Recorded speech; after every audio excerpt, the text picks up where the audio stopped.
না, এটা আরো ব্যাখ্যা অনেক অনেক শুধু এইটা না, আরো অনেক কিছুরই আরো অনেক ব্যাখ্যা দেয়া যেত। সেটা তাহলে তখন 700 পৃষ্ঠার একটা প্রতিবেদন হতো। কিন্তু এ বিষয়ে হয়তো আলাদা করে ব্যাখ্যা দেওয়া দরকার ছিল এইজন্য যে মানুষ এই বিতর্কটার সাথে পরিচিতই না। যৌনকর্মীদেরও যে মানবাধিকার আছে, যৌনকর্মীদেরও যে নাগরিক অধিকার আছে বা মৌলিক অধিকার আছে, সেই চিন্তাটার সাথেই মানুষ পরিচিত না।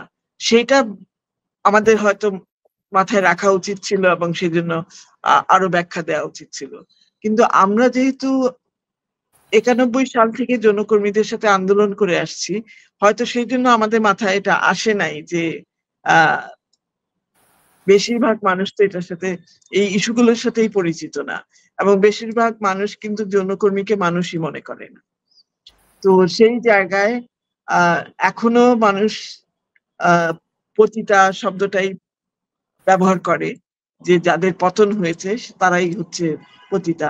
এই যে পতিতা থেকে যৌনকর্মী শব্দটাতে আসা সেটা তো একটা বড় আন্দোলনের মাধ্যমে হয়েছিল ৯৯ সালে। যখন টানবাজার উচ্ছেদ করা হলো, তখন আ আমরা যৌনকর্মীদেরকে আশ্রয় দিয়েছিলাম নারী পক্ষে এবং আন্দোলন তাদের সাথে করেছি। তখন কিন্তু অনেক যৌনকর্মীও বলত, "আমি তো একটা নষ্ট নারী।" এবং এই যে তাদের নিজেদের সম্পর্কেও যে তাদের এত আ কি বলবো?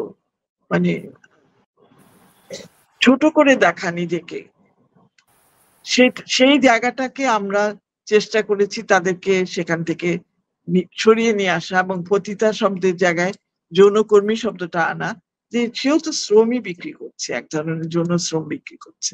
সুতরাং তার কিন্তু শ্রমিক হিসাবেও কতগুলো প্রোটেকশন পাওয়ার আ অধিকার আছে, কতগুলো আ অর্থনৈতিক অধিকার, সামাজিক অধিকার, আ তার বাসস্থানের অধিকার, তার সন্তানকে স্কুলে পাঠানোর অধিকার। এগুলো আ তাকে যতক্ষণ না আমরা নাগরিক আমার আপনার মতো নাগরিক হিসেবে তাকে স্বীকৃতি না দিচ্ছি, ততক্ষণ পর্যন্ত কিন্তু সে সেগুলো করতে পারছে না। এবং আরেকটা বিষয় হচ্ছে তাকে কিন্তু সবসময় তাকে অপরাধী ধরে নেওয়া হয়। তাকেই কিন্তু ক্রিমিনালাইজ করা হয়। তো সেই জায়গায় পুলিশ কিন্তু তাকেই অপরাধী হিসেবে চিহ্নিত করে। এইসব জায়গা থেকে যদি তাকে সরে আসতে হয়, তাকে যদি এইসব জায়গা থেকে মুক্ত করতে হয়, তাহলে তাকে কিন্তু স্বীকৃতিটা দিতে হবে। সেই স্বীকৃতি না দিলে কিন্তু সে কোনো প্রটেকশন ও পাচ্ছে না, সে কোনো অধিকারও ক্লেম করতে পারছে না।